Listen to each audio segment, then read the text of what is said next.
নমস্কার, নমস্কার দর্শক বন্ধুরা সুস্বাগতম। আপনারা সবাই ভালো আছেন তো? আর আমরাও ভালো আছি। দেখুন আমি আর আমার বর আম বাবার বাড়িতে চলে এসেছি। প্রায় ১১টার একটু আগেই আমরা চলে এসেছি। আর আমার শ্বশুরবাড়ি থেকে আমার বাবার বাড়ি খুব বেশি দূর নয়। এই হেঁটে এলে ০.৫ ঘন্টা কি ৪০ মিনিট লাগে। আর বাইকে করে এলে তো এই ১৫-২০ মিনিটেই এসে যাই, আরও কম লাগে। তো এসে পড়েছি। সেই আপনাদের তো বলেইছিলাম আগের ভিডিওতে যে জামাইষষ্ঠী খাওয়া-দাওয়াটা সেই রবিবারেই হবে। তো রবিবারে তো আবার দশহারা, আমার শ্বশুরবাড়িতে দশহারা আছে। আমার শাশুড়ি মাই পালে, দশহারার নিয়ম আমি পালি না। আর আমার বাবার বাড়িতে দশহারার নিয়ম নেই। তো সেই জন্যই মা রবিবারেই নিয়মটা রেখেছে। আর আমার রবিবারে তো আমাদের দুজনেরই ছুটি থাকে।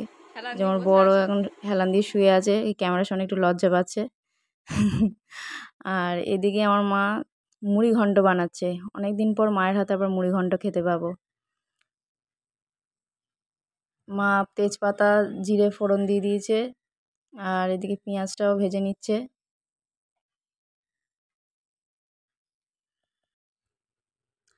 এবারে কিছুক্ষণ ভেজে নিচ্ছে। আর আমার মা জামাইষষ্ঠী হলে এই মুড়িঘণ্টটা করার চেষ্টা করে। আগের বছর গ্যাপ গিয়েছিল একটু। আর মুড়িঘণ্টটা আমার মা খুব ভালো বানায়, মানে আমার তো খুব ভালো লাগে। মায়ের হাতের রান্না তো সবই ভালো লাগে। তাই একটু পেঁয়াজটাকে লাল লাল করে ভেজে নেওয়ার পর এবারে ধনে, আদা, জিরে বাটা দিয়ে দিচ্ছে। বন্ধুরা, আপনারা কীভাবে মুড়িঘণ্ট বানান প্লিজ কমেন্ট করে জানান, তাহলে আমারও জানা হবে।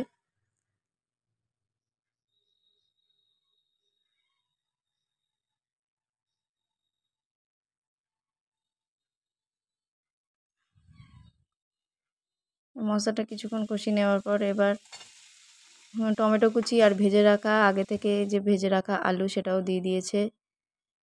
এবার গোবিন্দভোগ চালটাও দিয়ে দিল। গোবিন্দভোগ চালটা আগে থেকে ভেজানো ছিল। আর এবার হলুদ লঙ্কা গুঁড়োও দিয়ে দিয়েছে। এবার ভালো করে নাড়তে হবে।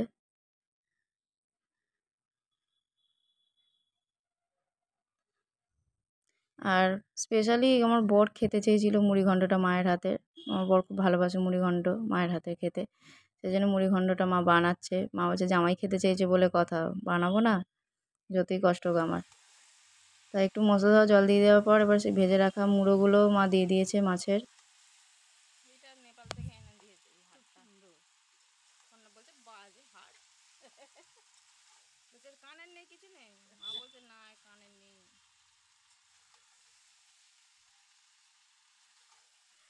গরম কিন্তু কাটছে না, যতই বলুন সবসময় গরম কিন্তু রয়েছে। আর বৃষ্টির দেখা নেই, মেঘ হচ্ছে, মানে বৃষ্টি হওয়ার আশা দিচ্ছে, কিন্তু আবার বৃষ্টি কোথায় চলে যাচ্ছে। বৃষ্টি আমাদের সামনে আসতেই চাইছে না, কেন কে জানে। গরমের সময় গরম ভালোই দিয়ে দেয়, কিন্তু শীতকালে এত শীত দেয় না। 2 দিন ভালো মতো শীত দেয়, তো 3 দিনের বেলা শীত গায়েব হয়ে যায়, কিন্তু গরমের সময় গরম ভালোই দেয়।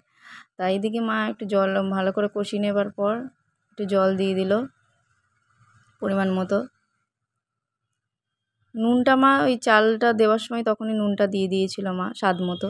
এবার এখন একটু চাপা দিয়ে সেদ্ধ হোক, একটু ফুটছে। এবার চাপা খুলে হ্যাঁ হয়ে এসছে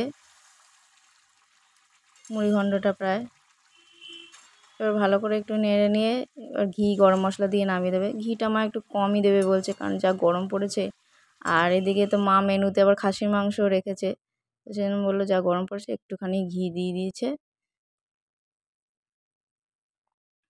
আর গরম মশলা দিয়ে দিচ্ছে, ঘি আগেই দিয়ে দিয়েছে। তার ভিডিওটা না, ভিডিও অন করতেই ভুলে গেছি। এইদিকে দুপুরে এবার খাবার টাইম হয়ে গেছে, মা এবার খাবার দাবার বাড়তে বসেছে।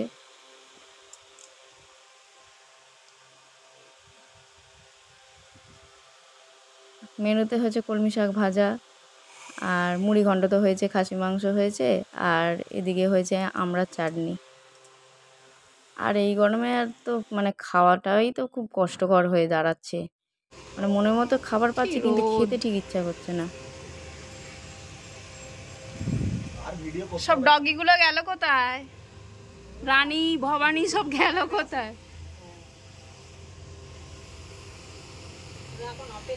বন্ধুরা, আপনাদের জামাইষষ্ঠীটা কেমন কাটলো কমেন্ট করে জানান।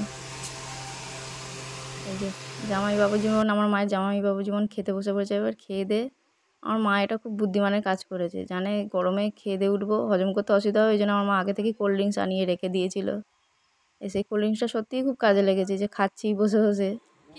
আর এদিকে কিছুক্ষণ পর দেখি পাড়ার ভাইপো ভাইজিরা এসে গেল। আমার এই ভাইপো ভাইজি দুটোকেও আমরা খুব কোলে পিঠে মানুষ করেছি, কোলে করে নিয়ে ঘুরেছি এক সময়। আর এদের যত আবদার আমার মায়ের কাছে, ঠাকুমা জল বসে বসে একটু জল দাও, মানে খেলতে খেলতে দৌড়ে দৌড়ে আসবে, জল বসে পেলে আমার মায়ের কাছে আসবে, ঠাকুমা পয়সা দাও, লজেন্স কিনে খাবো, কেক কিনে খাবো, ঠাকুমা খিদে পেয়েছে খেতে দাও, মানে যত আবদার পুরো আমার মায়ের কাছে। ওর বাবাও নাকি যখন ছোটো ছিল, ওদের বাবা তখনও নাকি ওরম আমার মা বাবার কাছে এসেই খুব আবদার করতো। আর ওর ঠাকুমা দাদুও খুব আমাদেরকে ভালোবাসে, দুটো দাদাও খুব ভালোবাসে, ওর বাবাও ভালোবাসে। আমার কোথায় ক্যান্ডি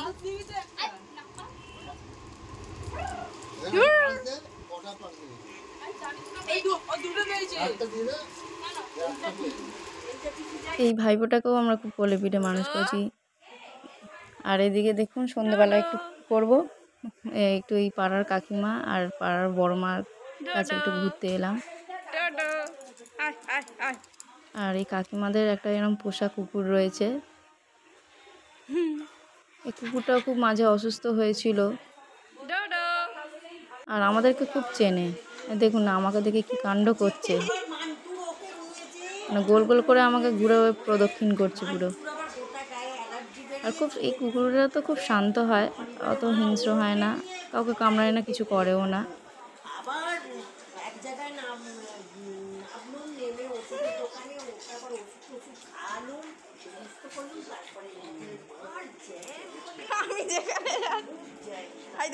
তবে বন্ধুরা জানেন, মানে বাবার বাড়ি শ্বশুর বাড়ির কাছাকাছি হলে কী হবে, কিন্তু রোজ মায়ের কাছে আমি যেতে পারি না।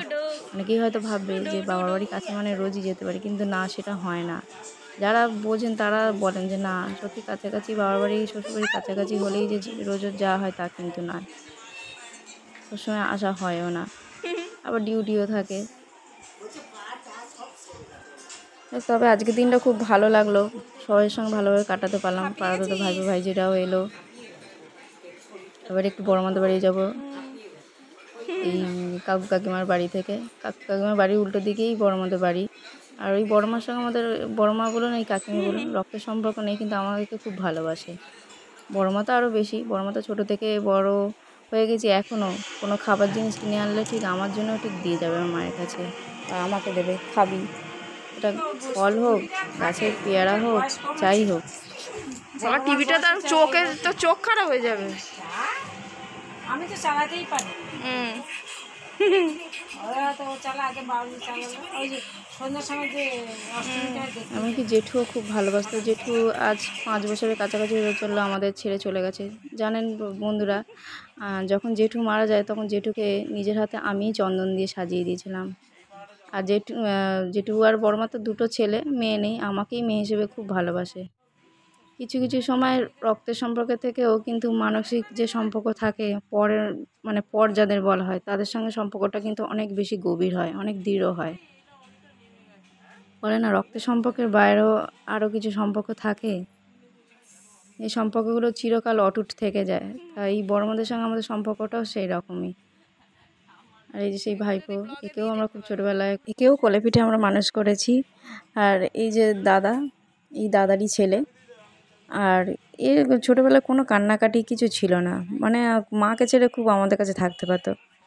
বন্ধুরা, ভিডিওটা তাহলে এখানেই শেষ করছি, একটু গল্প করি এনাদের সঙ্গে।